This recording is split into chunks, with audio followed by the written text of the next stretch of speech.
Germany seems to be paying for reckless immigration policies. Yesterday, an immigrant reportedly from Muslim Kosovo stabbed noisy children, and a Syrian asylum seeker stabbed 5 people outside a bar in a suspected terrorist attack. We'll go through other recent attacks. Last August, a Syrian killed 3 people, injured 8 in Solingen. In January, a man from Afghanistan stabbed a man and a 2-year-old to death. Also in February, a mother and a 2-year-old daughter killed when an Afghan asylum seeker rammed his car into a crowd in Munich, and a Syrian teenager allegedly killed a tourist outside Berlin's Holocaust Memorial. In April, a Syrian man stabbed another man in a gang attack. Also in April, 7 Syrians arrested in Hamburg after an Iraqi boy fell to death from a tower trying to flee them. Joining me from London is writer, broadcaster and commentator Esther Krakue. Esther, and now these 2 separate stabbing attacks in Germany. It's no surprise, is it, that the anti-immigrant far-right AfD party in Germany is now the most popular in the polls?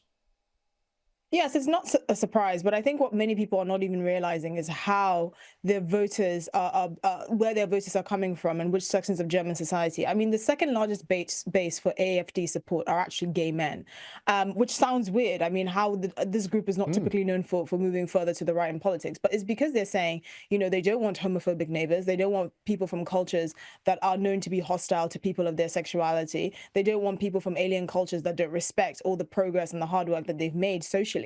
And all over Europe, you're seeing this rise of sort of lone wolf attacks, a lot of the time from people from asylum backgrounds, usually men, working age men, or for fighting age men, more like. You know, you saw the attack of Abdulazidi, who poured acid on a mother and her 2 children. He was a failed asylum seeker here in the UK from Afghanistan. He apparently converted to Christianity, which allowed him to be successful in his 3rd asylum attempt.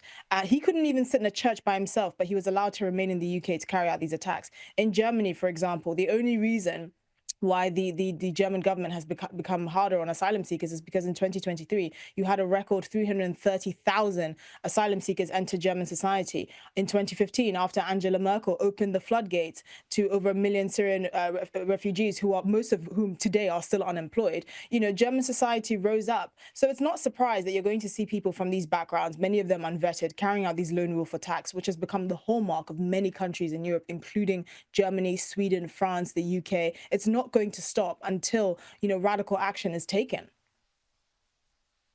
Well, just to add to the pressure about all this, in Britain, you've had 3 Iranian asylum seekers appeared in court. I think it was 3 days ago, charged with targeting journalists for an independent Iranian media outlet ahead of some serious violences planned against them.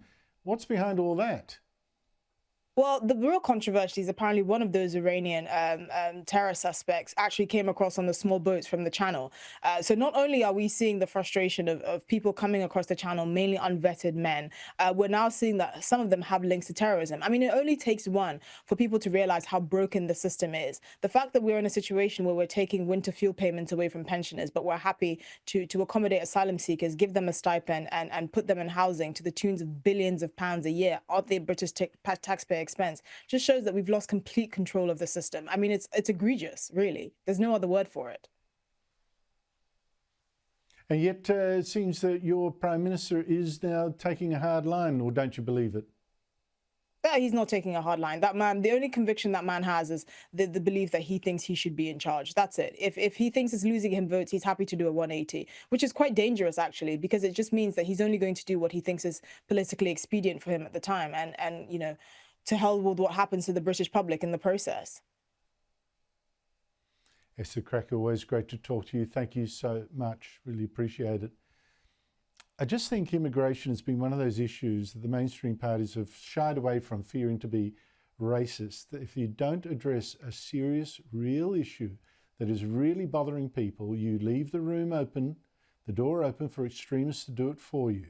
And you are seeing that in some other places. Heaven forbid it should happen here.